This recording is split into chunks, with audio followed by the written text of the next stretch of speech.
You're basically going to plug it in, decide if you want to smoke flower or dab out of it or do both. Yeah. Fix it up, plug it in, have it go down to negative 15 degrees Hmm. at minimum. I wait. I hit it at negative 30 degrees. Negative 30, Correct. and it feels better for It's you. cool. Yeah, it's cooler. It's a cooler hit. Yeah. Yeah.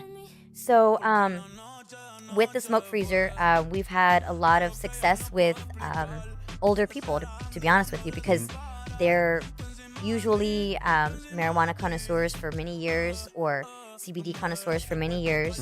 They're not going to stop smoking anytime soon, but they're tired of the cough, like It hurts your lungs. the congestion. Like, this has people are throwing away their bongs and just using this.